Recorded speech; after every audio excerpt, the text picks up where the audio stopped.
हिमाचल के कर्मचारियों के लंबित डीए, एरियर और अन्य मुद्दों को लेकर रविवार को हिमाचल प्रदेश कर्मचारी महासंघ की आम सभा शिमला में हुई। इसमें आगामी रणनीति तैयार की गई।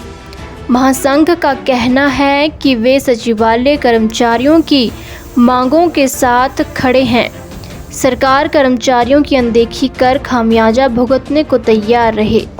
कर्मचारी महासंघ के नेता हीरा लाल वर्मा ने कहा कि कर्मचारियों की मांगों को लेकर चिंतन करने की ज़रूरत है। उन्होंने कहा कि वे सचिवालय के कर्मचारियों के साथ खड़े हैं। सरकार और कर्मचारियों के बीच तालमेल होना चाहिए।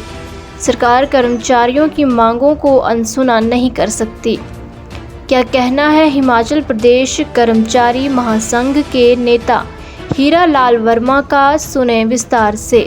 हम साफ साफ कहना चाहेंगे जो सचिवालय के कर्मचारी है वो पहले जो पिछला हमारा 20 में जब 20 जनवरी 2021 को गठन किया था महासंघ का, वो हमारा हिस्सा था और हमारे कंस्टिट्यूएंट है। हम उसके साथ खड़े हैं और हम ये कहना चाहेंगे उनके इशू जायज़ है। उन्होंने अपने इशू नहीं, हालांकि जो स्टेट के कर्मचारी उनके इशू उठाए हैं, हो सकता है भाषा की शैली में कोई फर्क रहा हो, पर वो मुझे लग रहा दोनों साइड रहा है। तो सरकार को दखलंदाजी करनी चाहिए, उनसे वार्ता करनी चाहिए, जो डेड लॉक है उसे तोड़ना चाहिए। अभी हम उनके साथ खड़े हैं और जो भी यहाँ कार्य करनी आएगी, जो इलेक्ट होकर के आएगी, वो आगे फैसला लगे कैसे उनके साथ खड़े होना, कैसे उनकी मदद करना है, लेकिन डेफिनेटली उनके साथ खड़े हैं।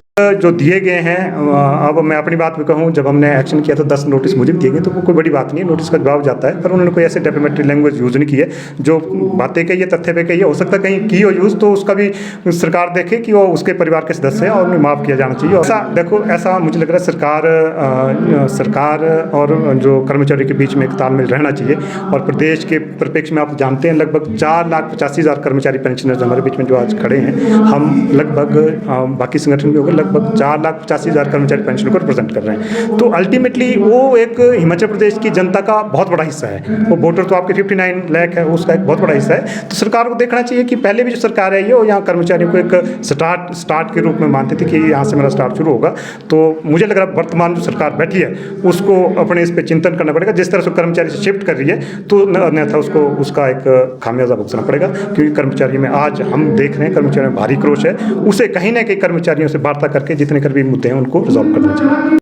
जैसे आपने यूपीएस का जो यूनिफाइड पेंशन स्कीम का कहा, वो यूनिफाइड पेंशन को कुछ नहीं, अर्थमेटिक है। उन्होंने उसको बस एक प्रेजेंटेशन दी है और इसमें सबसे बड़ा नुकसान है कि जो पहले कर्मचारी को कंट्रीब्यूशन वापस आता था 60%, लेकिन अब वो कुछ नहीं आएगा। अब उसको पेंशन उस प्रोपोर्शनेट में कर दिया, लेकिन वो कंट्रीब्यूशन वापस नहीं आएगा, तो बहुत बड़ा नुकसान है। तो मुझे नहीं लग रहा जो यूपीएस है वो एनपीएस से भी वर्स्ट है। तो इस करके हम इसका विरोध कर रहे हैं और हम मांग कर रहे हैं कि सभी जगह ओपीएस लागू कीजिए। हिमाचल से जुड़ी हर बड़ी अपडेट के लिए बने रहिए EWN24 news, choice of Himachal के साथ।